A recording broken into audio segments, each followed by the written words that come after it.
Okay, so the third book of the Torah is called Vayikra, and that's the first word. The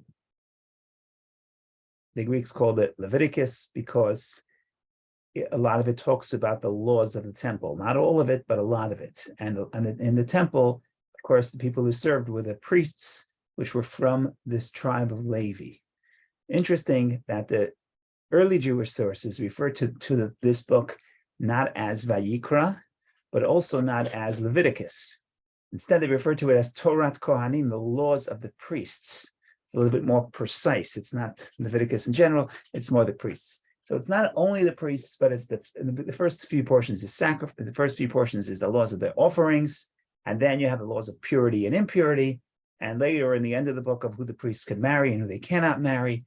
Ultimately, there are many laws there that apply to all the Jewish people, including the end of the book where you have the holidays, et cetera, et cetera.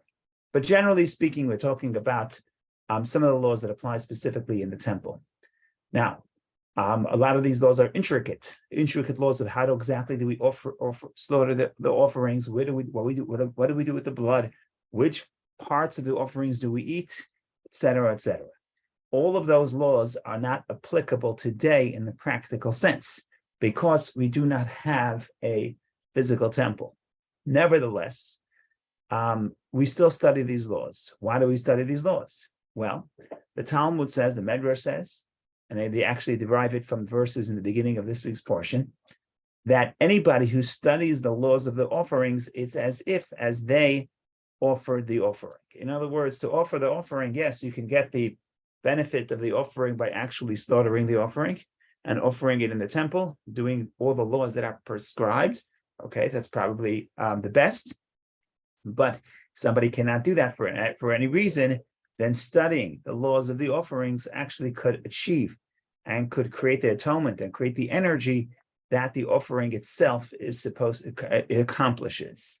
So that's the basic idea. Yes, we can't actually offer it, but we can talk about it. And that's why in our daily prayers, which are here, according to at least one opinion, commemorate the offerings in the temple, we every morning and the afternoon, we say what we call the portion of the korbanot, the portion of the offerings. And we mention the daily offerings. And on Shabbat, we mention the offerings of Shabbat. And the additional offerings of Shabbat in the second prayer of Shabbat, the Amid, the Musaf, the additional prayer.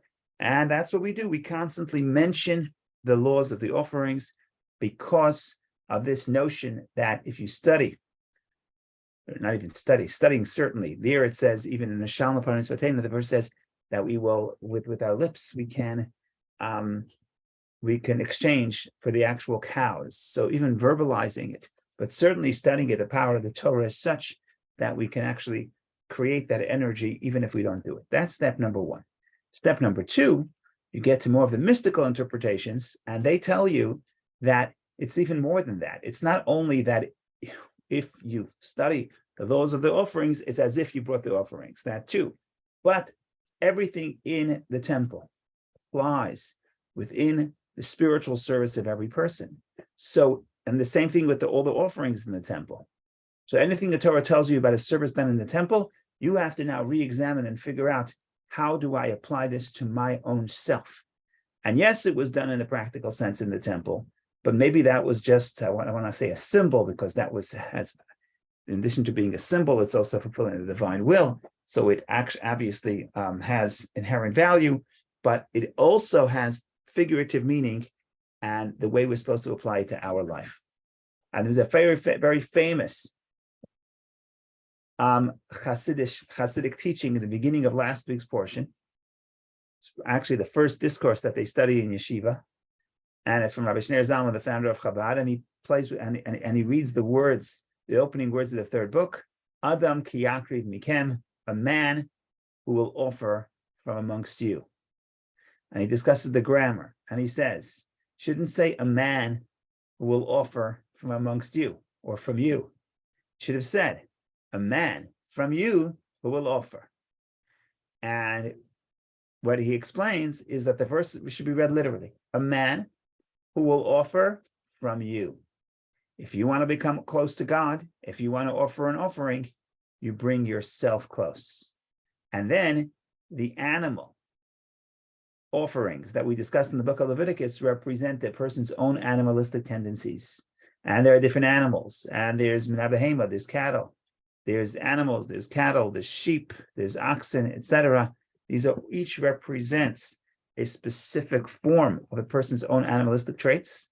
And the idea here is not necessarily to sacrifice them, because sacrifice is not the Jewish term for what we call korbanot. It's not the Jewish term. I think it's a non-Jewish term that crept into Jewish language. The Hebrew word is korbanot. Korban comes from the word becoming close. So it's a completely different connotation.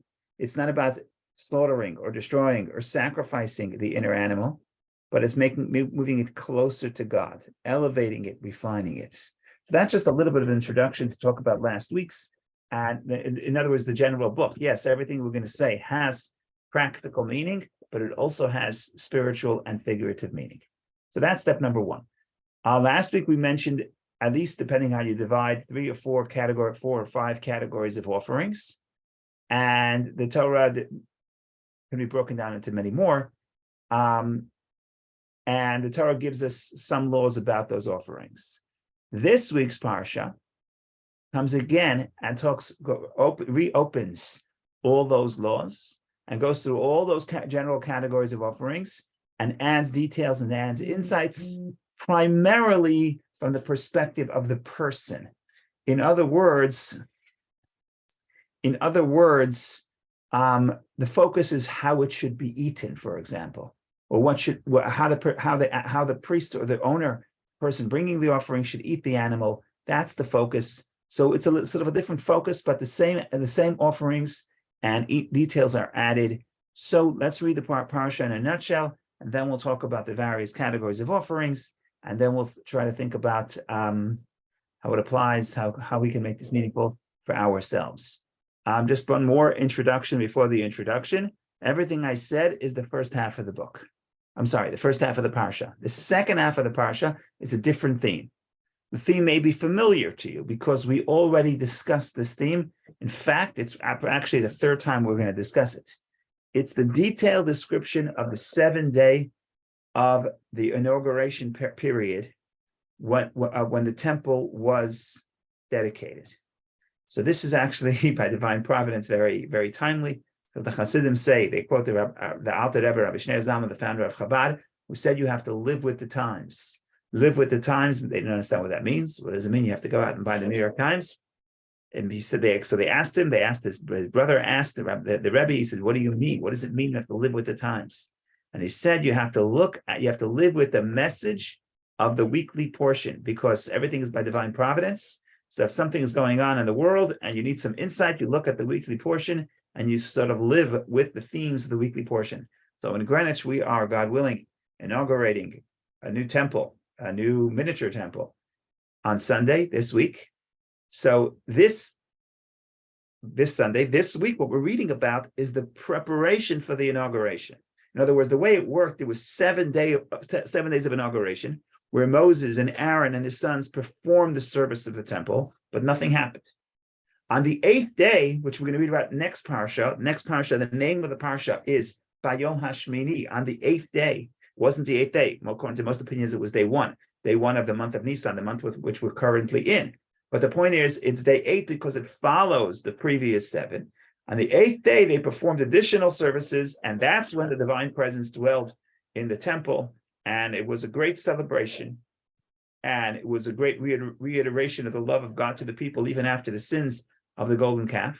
It also happened to be a very tragic day because on that day, 2 of Aaron's sons died, but that we'll leave for next week. All I'm saying is we're talking about the 7th day of the inauguration, the preparation for the inauguration of the temple. Now, it's very interesting that it's repeated because we already said it. We said it at great length in the portion of Tetzaveh. Sounds similar to the name of this parsha, Tetzaveh, which in the book of Exodus, we had 2 portions where God communicated to Moses the commandments of the temple. So the first one was to build a temple and its furnishing. And the second portion, Tetzaveh, was the commandment to create the garments for the high priest. And that second half of that parsha is how to prepare and celebrate the 7 days of inauguration. And then at the end of the last page of the book of Exodus, it says it briefly. And then here, again, it talks about exactly how it was all done. So that was it was done, how here it's actually done. So if we have time, we'll get to that as well. That's just to get us into the point where we can read the nutshell and appreciate the nutshell. And then we'll try to go a little bit more specific. So here we go.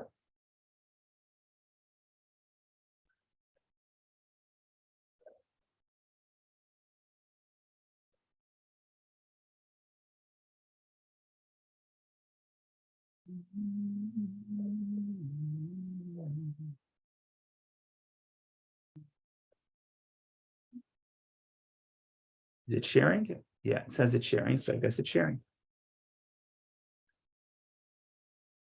Yeah, we can see it. Wonderful. Okay. Tzav in a nutshell. The name of the parsha Tzav means command, and is found in Leviticus chapter 6, verse 2. God instructs Moses to command Aaron and his sons regarding their duties and rights as Kohanim, priests, who offer the korbanot, the animal and meal offerings, in the sanctuary. So that's introduction. We open with the commandment: the fire on the altar must be kept burning at all times. In it are burned the holy consumed ascending offerings. In Hebrew, they call it olah. Olah means ascending, going up. Veins of fat from the peace, sin, and guilt offerings, and the handful separated from the meal offerings. The Kohanim eat the meat of the sin and guilt offerings, and the remainder of the meal offering, The peace offering is eaten by the one who brought it, except for specified portions given to the Kohen. The holy meat of the offerings must be eaten by the ritually pure persons in a designated holy place and with their specified time. So the Torah begins, the Torah says, Zot Torah Ta'olah. This is the law of the Olah, the ascending offering.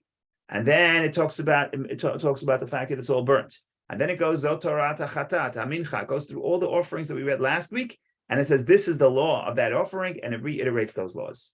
Finally, the last 2 lines is only very short over here, but in the Torah, it's actually half the parsha.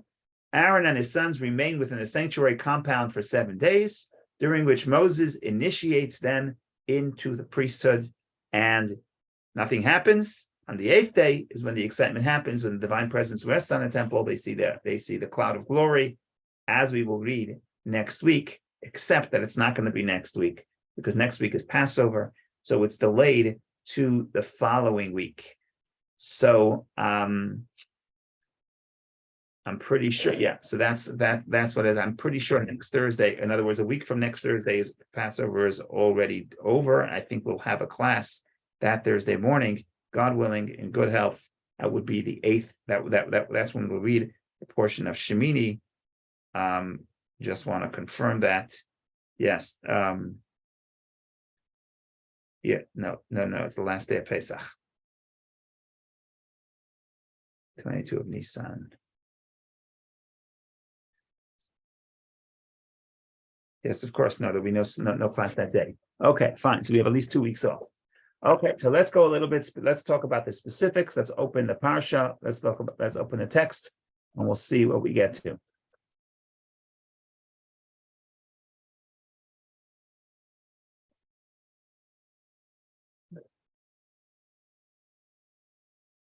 Okay, I want to read a few verses here. So this is the opening statement. And the Lord spoke to Moses, saying, command Aaron and his... Oh, I'm not sure. Am I sharing? I don't know if I'm sharing. You are screen sharing. Yes, I'm sharing. Okay.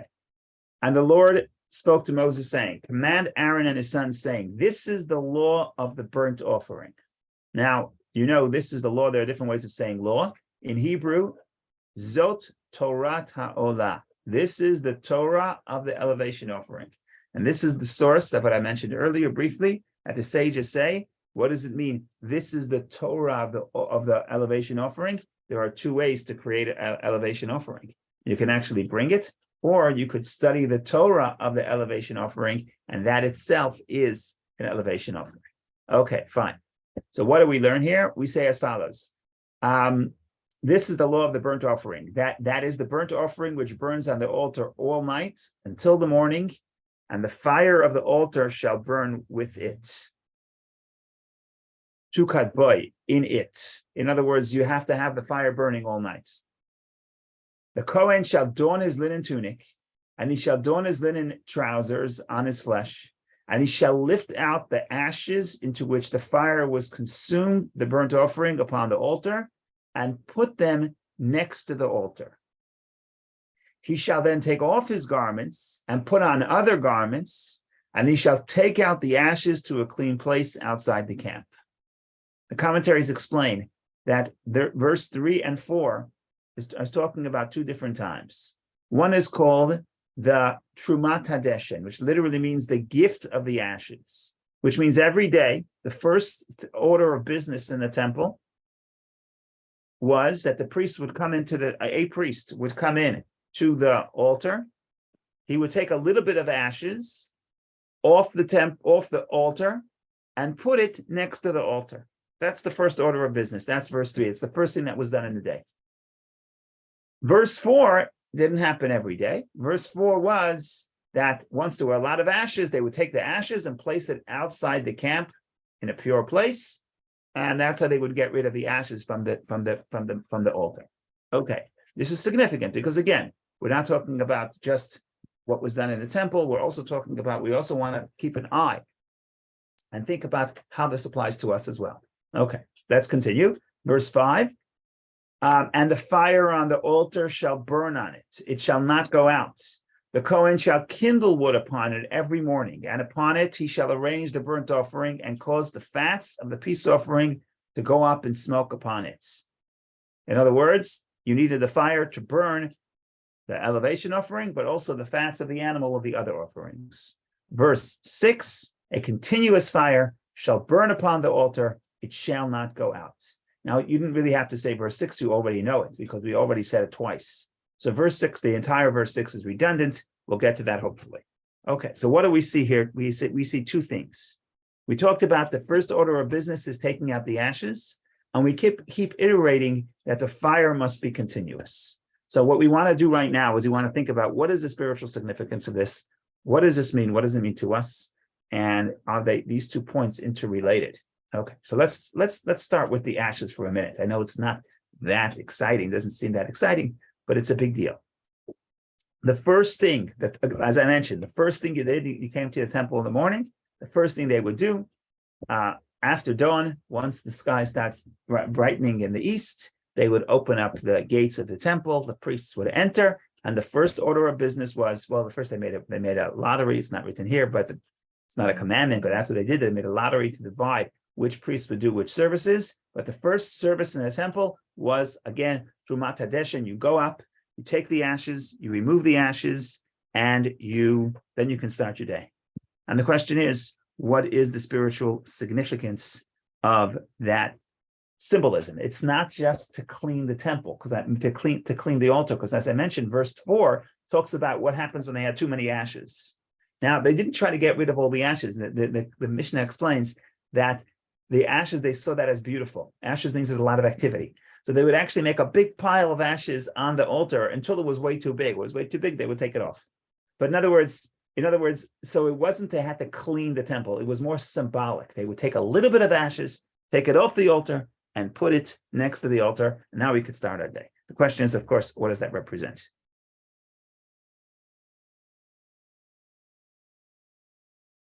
So one answer is as follows.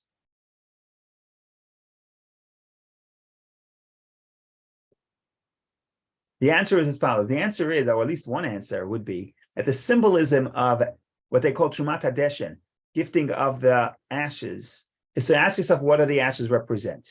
The ashes represent the offerings of yesterday. Because yesterday's offerings were burnt on the temple, and all night the extra fats of the animal burnt on the temple. The morning we have ashes. Ashes is the byproduct of yesterday's service.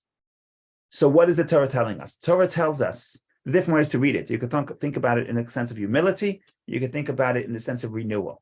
What the Torah is telling us is, do not be so excited and so arrogant and say, I don't have to do anything. I'm already a good person. I already did it yesterday. What we're saying is, take yesterday's service and put it aside. Take it off the altar. What you did yesterday is not important for today. It's not meaningful for today. The question is, what are you going to do today? And in some sense, what it's thinking about, if you want to connect it to the theme of Passover, which we keep going back to, which we spoke about this yesterday at great length, the theme of Passover is every day we're going beyond what we did yesterday. Don't be limited by the person I was yesterday. And therefore, the first thing we say is there's a new person. Yesterday's service, yesterday's offering, we're taking apart. I'm not bound by that.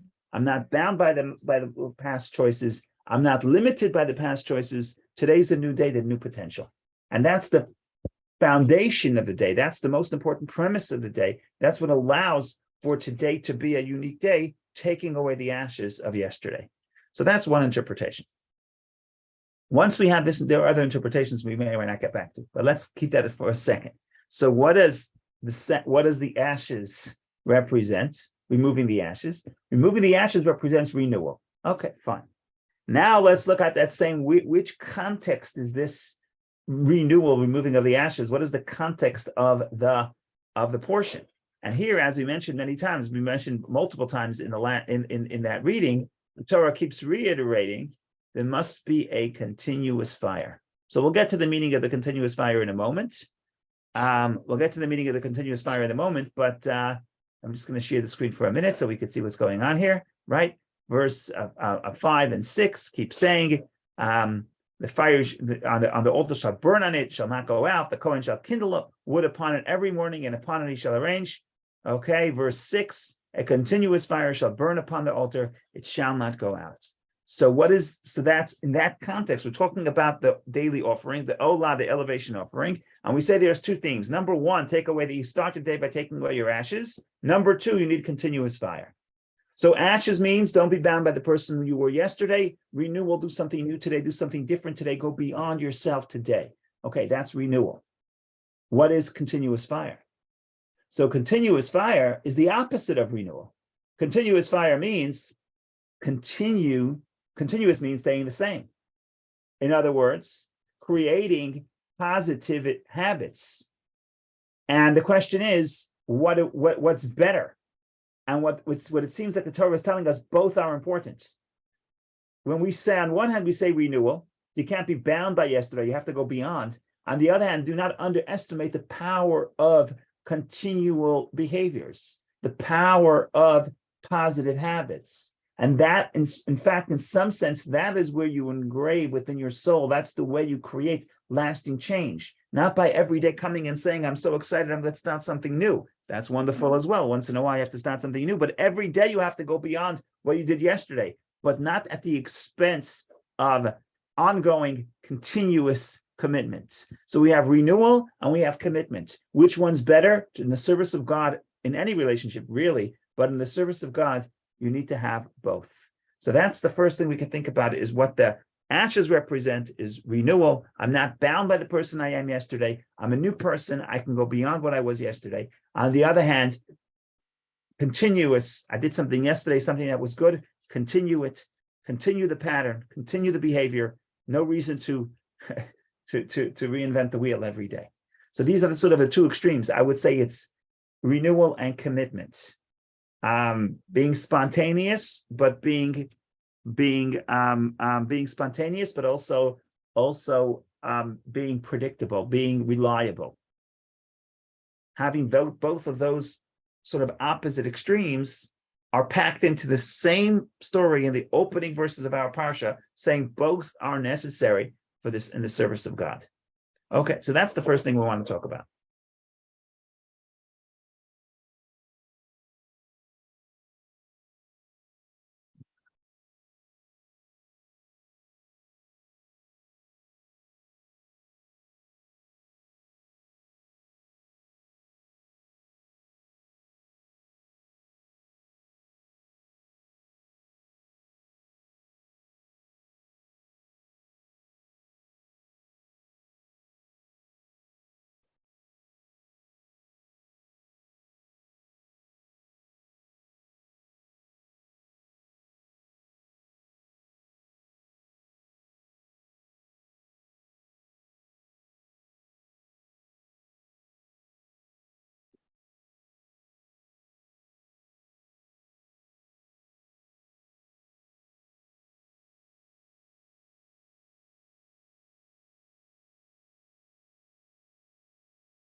Okay, let's think a little bit about. I want to talk about the what I kept alluding to, and that is that the commandment to let the fire burn continuously is reiterated too many times, right? So if you look at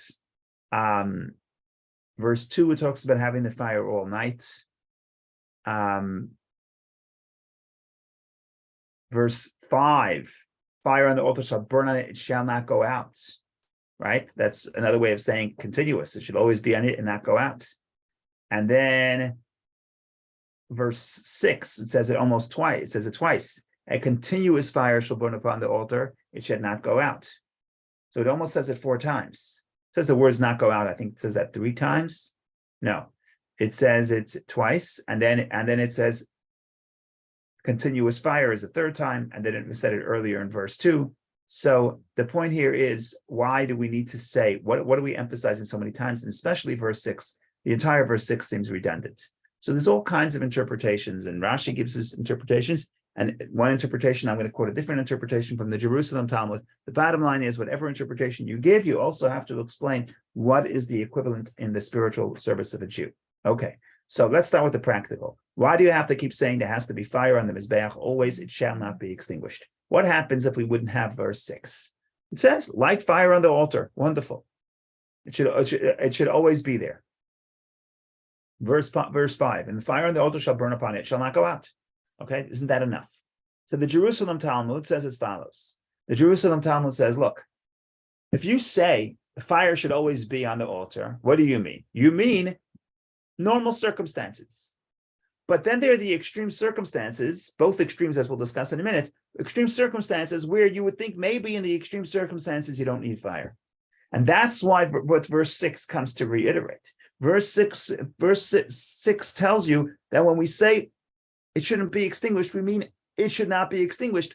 It should continuously light. In other words, including those extreme cases. What are those extreme cases that I would not necessarily think that you have to continuously feed the fire on the altar? It's not like today you just go to your house and you put on the thermostat and it burns all night long. No, when you say keep the fire should not go out, it means you actually have to feed the fire with logs all night long. So the Jerusalem Talmud says that when it says continuous, it teaches you 2 extremes. Afilu b'Shabbat, tamid afilu b'Shabbat, even on Shabbat, which one of the prohibitions of Shabbat, it's actually the only prohibition of Shabbat written explicitly in the Torah. Do not light fire in all your dwelling places. We derive all your dwelling places comes to exclude the temple, but that's another story. So you would think on Shabbat is a day of rest. I have to sit and feed the fire all night. Even creating fire on Shabbat, is a halachic problem outside the temple. So the Jerusalem Talmud says, verse 6 is telling you, even on Shabbat, you have to create this. You have to create the fire, and that's one extreme. Another extreme, afilu b'tum'ah, even when there's impurity in the temple. So a lot of Leviticus talks about the laws of purity and impurity. We're not going to get into it right now. But even if the temple is impure, you think the temple is impure. Temple is impure. So what's the point of having a fire in a temple and an altar that's impure? So the Jerusalem Talmud says no. That when it says continuous, again, continuous means including the extreme cases, and therefore even when the temple is impure, still you must let the fire burn. Okay, so now we know the redundancy. Why the Torah keeps insisting keep the fire burning. Why do you have to keep the fire burning? Why do you have to say it so many times? Even on Shabbat and even when there's impurity. Okay, what is the spiritual significance of this? So the spiritual significance is like this. What does fire on the altar represent? So you don't have to be too big of a poet to understand that fire is passion. In other words, in the service of God, the altar is the heart and the fire is the passion. And what we're saying here, if you want to come close to God, it's not only enough to do the right thing, but you also have to create excitement and passion. And that's what he's saying. Can feed the fire. Get yourself excited about doing the right thing. It's not enough just to do it. You have to be passionate and excited about it. If you're not excited, you do it, but you don't do it with the same excitement. Okay, fine. There are extreme cases that a person may think we don't need passion in the service of God, or we cannot have passion in the service of God. What are those extreme cases? Shabbat and impurity, 2 extremes. Shabbat is the person is so spiritual. And the person is the level of Shabbat, mystically speaking, Shabbat is the level of Bina, intellectual awareness. The person is an intellectual person. You ever see intellectual people? It's very hard to get them excited. They're too intellectual, they're too cold. Logic is objective, logic is cold, logic is indifferent. Emotion is passion. So you have an intellectual person, he's at the level of Shabbat, he understands godliness, he understands the values of the Torah, he understands what he's doing, everything is good and fine. What does he need passion for? That's what one may think. And then the other extreme, there's somebody, so we say Shabbat is one extreme, the other extreme is Tumah, impurity. Impurity is, I am too engrossed in physical matters and materialism. I'm too engrossed in negative habits. You want me to do the right thing, I'll do the right thing. But you can't expect me to generate passion and excitement in the service of God. So here's what the Torah is telling us, according to the Hasidic interpretation. You always have to have the fire burning on the altar. You always have to have the fire burning on the altar. What does always mean? Always means always. Even if you're a very intellectual person and you don't get that excited, but in the service of God, passion is a critical ingredient. And even if you think I'm so distant, I'm so materialistic, I cannot generate passion to the service of God, know that no, there is a commandment. And a commandment is also an empowerment to create the fire, and to create the fire is to create the passion. So that is a little bit about this continual reiteration of that word, Eish Tamid, continuous fire. Continuous fire. Don't forget, don't underestimate the power of, in addition to doing the right thing, but doing it with excitement, with a passion. So that is a little bit about that.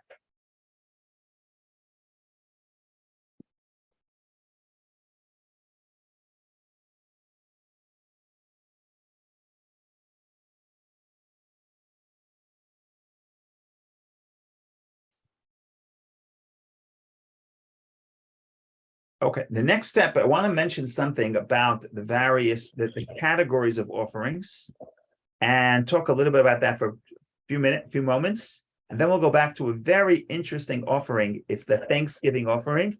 It's interesting because it breaks the model of the other offerings, and it also is related to Passover, so we'll talk about that as well, hopefully, God willing.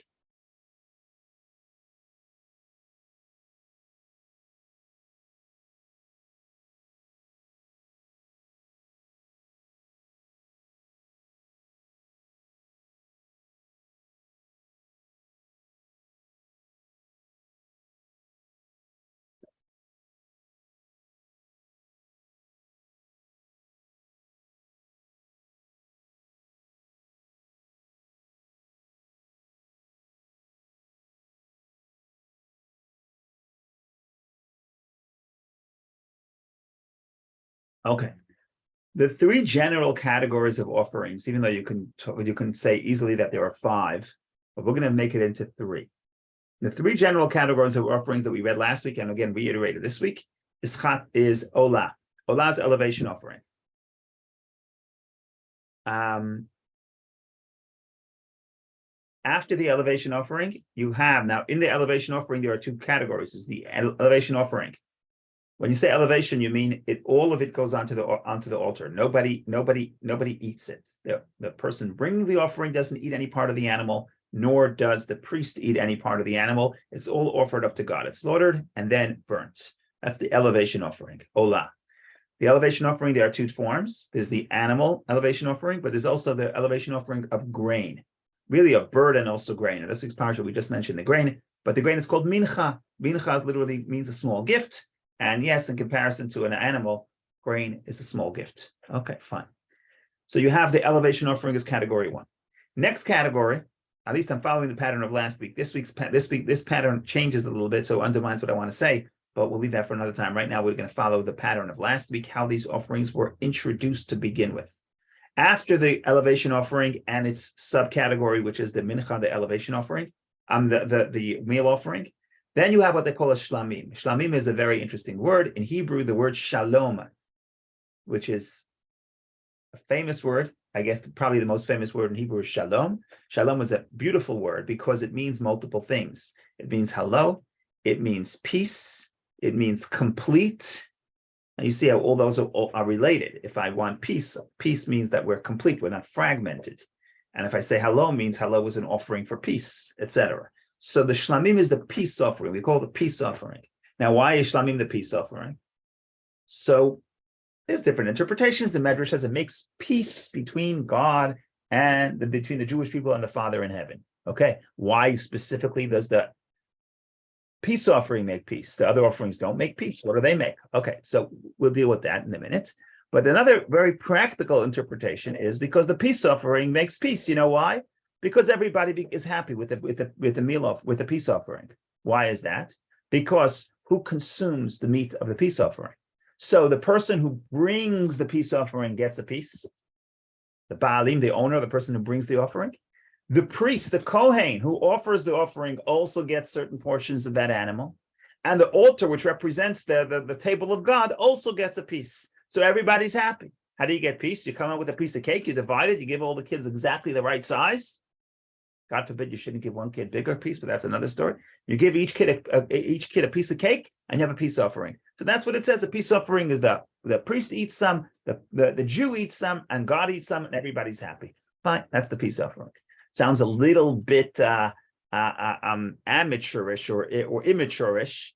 It says, okay, so that's what makes peace because everybody's happy because they get a piece of steak. So we'll have to figure out what that means. And finally, the last category is the sin offering.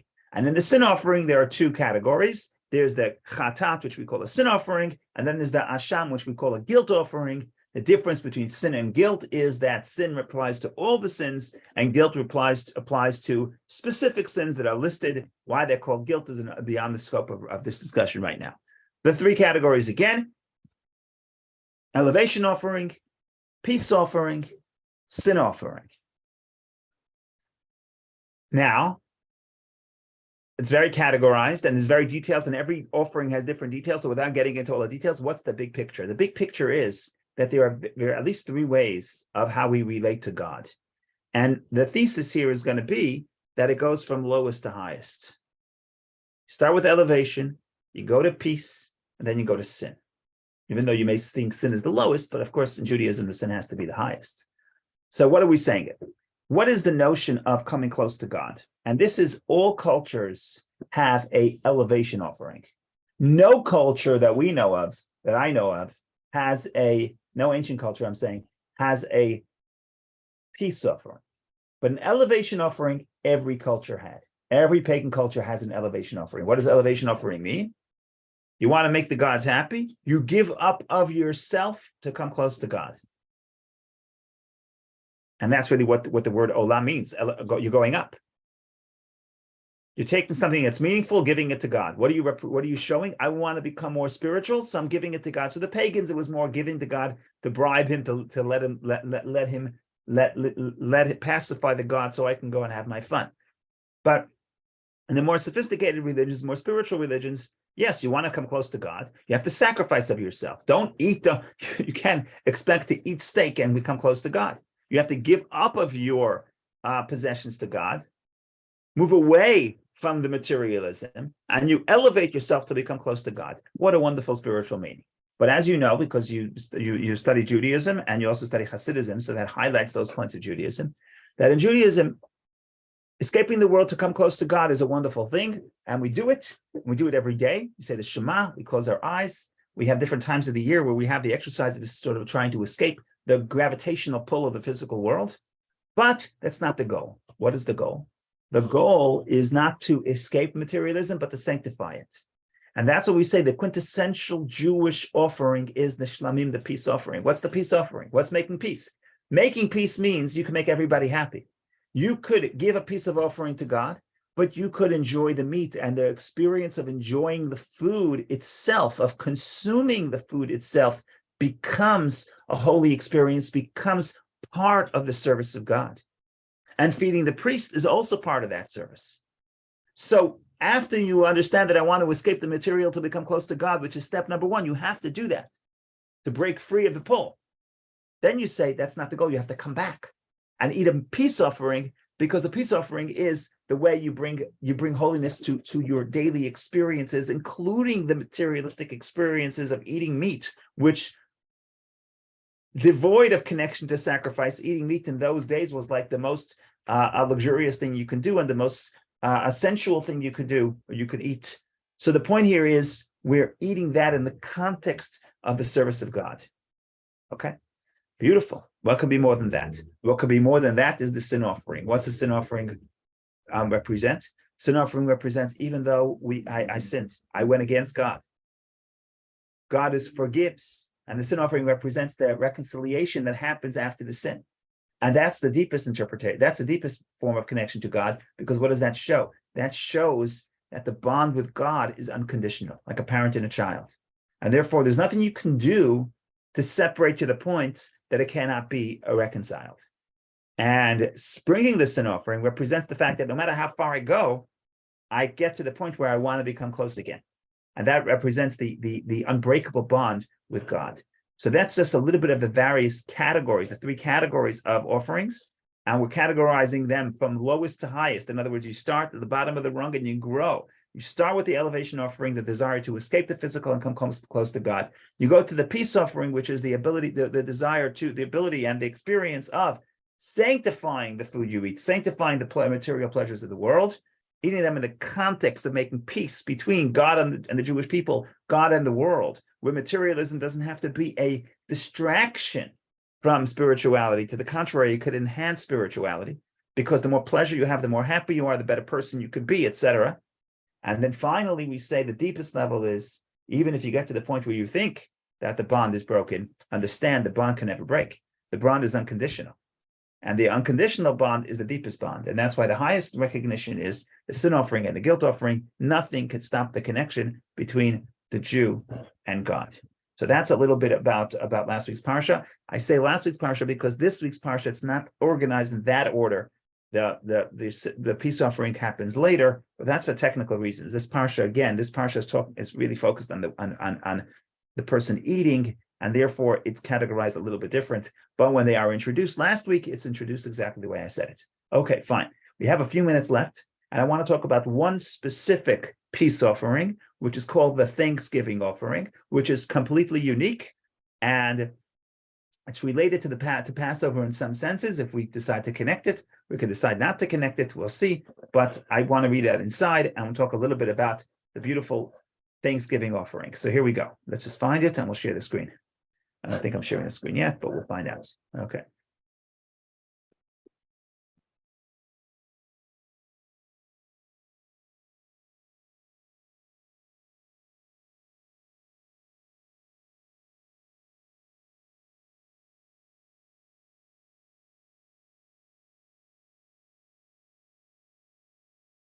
So is the Thanksgiving offering separate from the three you just described then? It's a category within the peace offering. It's a type of peace offering. It's unique in the sense because it has different laws. For example, the peace offering has to be is eaten for 2 days and 1 night in between. The Thanksgiving offering can only be eaten for 1 day and 1 night. And also the Thanksgiving offering has to be brought with bread. So the point here is that generally speaking, it's a peace offering. It just has different laws within the peace offering. Thank you.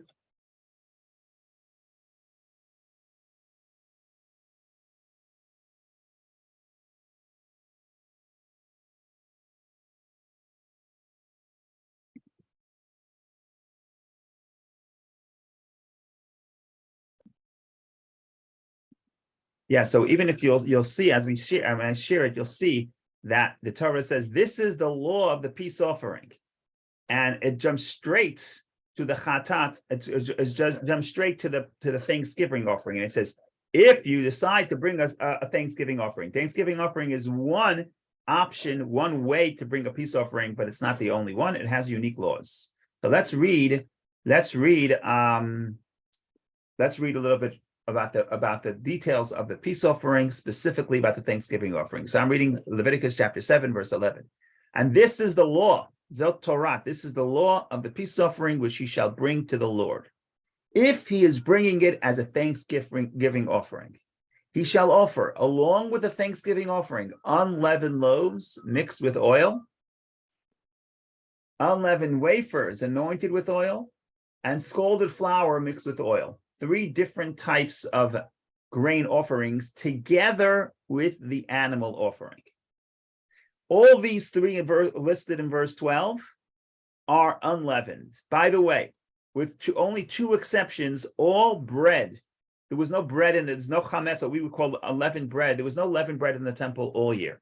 The only time there was leavened bread in the temple was on Shavuot, the anniversary of the giving of the Torah, and if a person brought a Thanksgiving offering. So for Thanksgiving offering, you brought three categories of bread that are unleavened listed in verse 12. And then in verse 13, along with loaves of leavened bread, he shall bring his offering along with his Thanksgiving peace offering. So you bring chametz. Now, this is totally out of character. In the temple, there was, like I said, generally no chametz. I'm looking last week. Could I see it last week? Where am I? See what's going on over here. Look, for example, in verse 10, which talks about the mincha. This is the law of the meal offering. Look at verse 10. It shall not be baked leavened. And then it says in other places, Kichol Sar V'chol Dash, in last week's parsha, it said even more clearly, all leaven shall not be offered in the temple. The only exception, like I said, not the only exception, is the exception of Karban Reshit, the first wheat that was brought on Shavuot was leavened. First of the new wheat of the year was leavened, and the Thanksgiving offering also has leavened. And so where are we now? Wrong reading.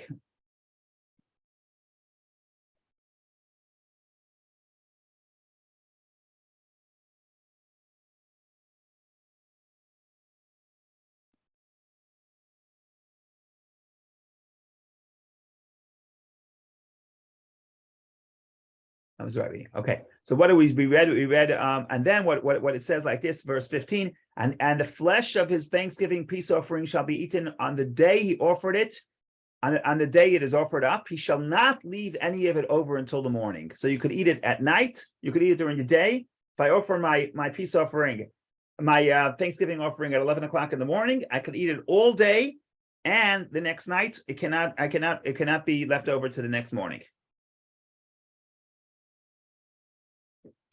And then there are other peace offerings. That's what he reads in 16 and 17 and 18. The other peace offerings you can actually do 2 days, right? If his sacrifice is a vow or a voluntary donation, etc. 2 days. Okay, fine. So let's leave that alone. We have enough information about the Thanksgiving offering. And the question is, why is Thanksgiving offering unique in 2 ways? Number one, you only have 1 day to eat it. Number two, we have to eat it with bread. And number three, we have the chametz issue, which we'll get to in a minute. So the first thing is the sages say, they derive it from the verses, actually, you brought no less than 40 loaves of bread together with your Thanksgiving offering, which is crazy. 30 of them are supposed to be unleavened, 10 of them leavened, a ton of food. You have a full offering, a full sheep, the full sheep plus 40 loaves of bread, which is just an astonishing amount of food.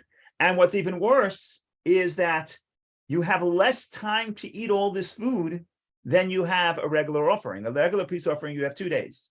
Here, you have actually 1 day and 1 night. You can't wait till the sun rises. You have to burn it. It's a violation. And not only the meat has to be consumed, but the bread also has to be consumed, because whenever the eating of the meat expires, the bread expires. So why all this meat? Why all this food in such a small period of time? So there's I don't know if this is the only reason, but there's a cute answer, a practical answer. I don't know if it's cute, if it's real, I don't know. No, it's certainly real. I don't know if it's the only answer, but it's as follows. Thanksgiving offering, what the Torah is trying to tell you is, you cannot eat all this food by yourself, obviously. You have to bring other people into the celebration. You have to share it with your neighbors. You have to share it with your friends, or even people you don't know. You cannot eat a full animal and 40 loaves of bread just yourself and your nuclear family. It's impossible.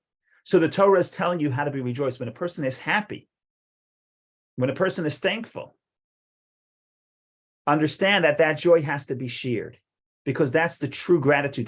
You want to be thankful to God, you have to be grateful to God. It's not about myself. It's not about my own ego. It's about expanding the self and connecting to other people. And that's what the Torah almost forces you to do by giving you shrinking the time and giving you more to eat. So that's on that level. Now we want to talk about what is this idea of chametz, that you have to eat leavened bread when you're eating sacrifice. When you're eating a Thanksgiving sacrifice, as opposed to all other sacrifices, with one exception, which we're not going to get into today. Which is actually funny because it reminds us of Passover, where Passover you have for 8 days, 7 days in Israel. Matzah is what we eat, not only what we eat, but bread is the symbol of negativity, of arrogance. But then right after the Passover, we're back to eating pizza. We're back to eating bagels. If pizza is so bad for 8 days of Passover, why is it okay? Why is it kosher after Passover? So this is something we have to think about whenever we think about what is matzah, what does matzah represent, and why chametz is a problem. So why it is a problem only in certain times. So this is, I'm going to give one interpretation from Rabbi Levi Yitzchak of Berditchev, Hasidic master, and I'm not directly connecting it to Passover. Maybe it's related, maybe it's not, but just putting it out there. What is matzah represent? Rabbi Levi Yitzchak, what does matzah represent in the context of a Thanksgiving offering? When do you give a Thanksgiving offering? So when a person was saved from a difficult, dangerous situation. I'm going to read the first Rashi. I'm going to read the first Rashi. Open the Rashi. If he brings it as a Thanksgiving offering, show Rashi's commentary. If he brings it as a Thanksgiving offering, says Rashi, if he brings the offering to give thanks to God for a miracle that has happened to him. What's a miracle? A miracle basically means that in this context, if he was saved from a dangerous situation. What's a dangerous situation? For instance, those who made a sea voyage and returned safely to cross the sea. Today, you get onto a plane. You fly first class, it's not so dangerous. You can assume you're going to come back. In the ancient world, you're crossing the sea, you come back, it's a miracle, okay? Or journey through in the desert, or those who had been imprisoned and were subsequently released, or a sick person who recovered. These are the 4 categories of people who have to give thanksgiving to God. Where they derive from? They derive from, as Rashi says later, from the book of Psalms, where in Psalms chapter 107, Psalm 107, he talks about offering thanksgiving, and he brings these 4 examples. So these are sort of the general categories of somebody who has to offer thanksgiving. A miracle happened. I was saved from a dangerous situation. Okay. Now, says Rabbi Levi Yitzchak, miracle is matzah. What does matzah represent? Matzah represents the divine intervention. God came to us in the temple, and God came to us in Egypt and took us out of Egypt. So when you bring your Thanksgiving offering, make sure you eat matzah. Because again, matzah symbolizes the miraculous intervention of Hashem. What a beautiful meditation. So now you eat 30 loaves, meditating on the matzah. God is performing miracles for me. God did something beautiful for me. Beautiful, fine, it's all good. Why do I have to eat 10 loaves of bread? Chametz bread, leavened bread. And why specifically am I eating leavened bread? And why specifically leavened bread in the context of the Thanksgiving offering? And here is what Rabbi Levi Yitzchak's big idea. When God performs a miracle, the purpose is not to show you that God intervenes in certain cases in your life. That's not what the miracle is. The miracle tells you that there are some times in your life that God shows you that God intervenes. But the takeaway is supposed to be that God is here always. In other words, God is here within nature as well. When God does something that is unexpected, that's not to tell you that, yes, sometimes the unexpected happens and God intervenes. That's telling you that even God is always present within the laws of nature. That's the true takeaway. So that's what Rabbi Levi Yitzchak says. It's not specifically when you're talking about Thanksgiving, when you're thanking God for the unusual, you have to also realize that the usual, the predictable, also comes from Hashem. And that's the chametz. Chametz is natural bread. There's no divine intervention, right? It rose because of the seor, because of the yeast. So the point here is that specifically about the Thanksgiving offering, there's a double message. You thank God for the miraculous intervention, but the miraculous intervention helps you understand and realize that even the natural laws are expression of God's greatness. And both of those come together. The unusual and the usual come together to form the unity of God and how we understand God's presence in our life. And that's why we have both forms of bread. We have the matzah and we have the chametz together tied into the Thanksgiving. So that is the story in short, ladies and gentlemen. I'm very thankful that you joined us today. And I think this is the last time we're going to do a Parsha class on these premises, because we're going to have more space in the new building, God willing. It will be dedicated this Sunday, 11:30, and we will hopefully have many opportunities to study Torah together in person and online. Main thing is that it should be in good health. Amen, amen, amen. Thank you. Thank you, Rabbi. Have a wonderful day, everybody.